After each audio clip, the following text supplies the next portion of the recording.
ரஷ்யாவில் உள்ளவங்க என்ன பண்ணாங்களாம், எவ்வளவு இயற்கை சீற்றம் வந்தாலும் அழிந்து போகாத, ஒரு அணுகுண்டு போட்டாலும் அழிந்து போகாத ஒரு அறையை உருவாக்குகிறார்கள். பூமிக்கு அடியில் என்ன நடந்தாலும் அழியவே அழியாது, அந்த இடம் அப்படியே இருக்கும்.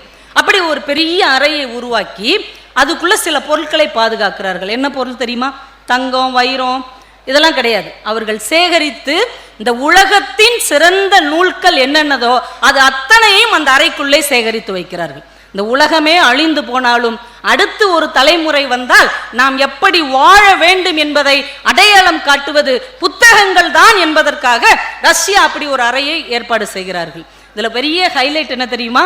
அந்த அறையில் உலகத்தின் சிறந்த புத்தகங்களில் முதல் புத்தகமாக அவர்கள் தேர்வு செய்தது நம்முடைய வள்ளுவ பெருந்தகை எழுதிய திருக்குறளை அவர்கள் முதலாவது புத்தகமாக வைத்திருக்கிறார்கள். அவ்வளவு ஆச்சரியமான விஷயம்.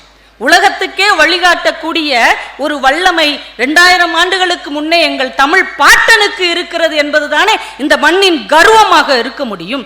அதனாலதான் ஒரு அறிஞன் சொன்னான், வள்ளுவன் ஒரே ஒரு நூல் தான் செய்தான், அதுதான் தமிழன்னையின் மானம் காக்குகிற ஆடையாக மாறி போனது என்று சொன்னான். அறிவுமதி தான் ரொம்ப அழகா சொல்வாரு, எங்கள் தந்தை தந்த தாய்ப்பால் முப்பால் உடைய திருக்குறள் என்று சொல்வார். எப்பயுமே அம்மா தான் நமக்கு தாய்ப்பால் தருவாங்க, ஆனால் தமிழர்களுக்கு ஒரு தந்தை கொடுத்த தாய்ப்பால் தான் திருக்குறள் என்றால் நாம் அப்பாவாலும் வளர்க்கப்பட்டவர்கள், அம்மாவாலும் வளர்க்கப்பட்டவர்கள் என்று பெருமைப்பட்டுக் கொள்ள வேண்டும்.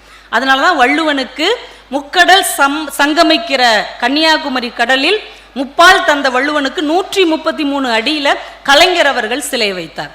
அதை பார்த்துட்டு வாலி ஒரு கவிதை எழுதினார். நீங்க எந்த சிலை வேணா பாருங்க, நீங்க எல்லா தலைவர்களுடைய சிலையும் பாருங்களேன், ஒரு குறிப்பிட்ட உயரத்துக்கு இருக்கும்.